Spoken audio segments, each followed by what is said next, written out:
সোমবার সকাল 8:45 ভয়াবহ দুর্ঘটনা এবং তারপর দীর্ঘ প্রতীক্ষা এবং সেই প্রতীক্ষার অবসান করে অবশেষে শিয়ালদায় পৌঁছালো কাঞ্চনজঙ্ঘা এক্সপ্রেস। রাত 3:15 13 নম্বর প্ল্যাটফর্মে আতঙ্কিত যাত্রীদের নিয়ে ঢুকলো দুর্ঘটনাগ্রস্ত ট্রেনটি। রেলের আধিকারিকরা ছাড়াও স্টেশনে উপস্থিত ছিলেন মেয়র ফিরহাদ হাকিম এবং পরিবহন মন্ত্রী স্নেহাশিস চক্রবর্তী। যাত্রীদের গন্তব্যে পৌঁছে দিতে রাত থেকেই শিয়ালদা স্টেশনে প্রস্তুত রাখা হয়েছিল একাধিক বাস। রেলের তরফে যাত্রীদের জন্য জলের বোতল এবং খাবারের প্যাকেটের ব্যবস্থাও করা হয়েছিল।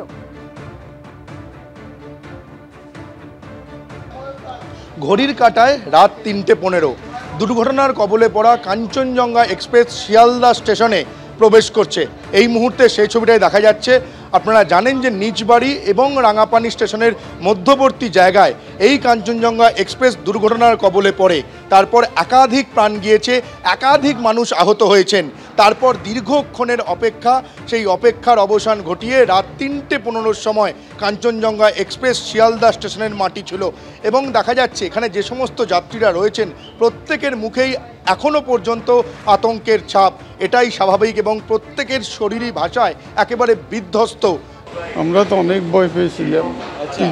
তিনটা ধাক্কা দিয়েছিল, 3 ধাক্কায় আমরা নিচে সিঁড়ির নিচে পড়ে যাইবার ক্রম ছিলাম। তখন আমরা আবার দাঁড়াইছি। এই যে শিয়ালদায় আমরা যে যাত্রীর সঙ্গে কথা বললাম, শোনাই গেল যে এখনও পর্যন্ত ঠিকভাবে ধাক্কা কাটিয়ে উঠতে পারেননি, ঠিকভাবে কথা পর্যন্ত বলতে পারছেন না। এক এক করে যাত্রীরা নামছেন ট্রেন থেকে, তাদের লাগেজ নামাচ্ছেন এবং এগিয়ে যাচ্ছেন স্টেশনের দিকে। আমি কথা বলে নেবো একজন যাত্রীর সঙ্গে। ম্যাডাম, প্রচুর বড় ধাক্কা, মানে আমাদের জীবনে মানে কি যে অবস্থা, আমরা একবার মানে নতুন করে জীবন ফিরে পেলাম। আমাদের এমন অবস্থা হয়ে গেছিল। Thank you.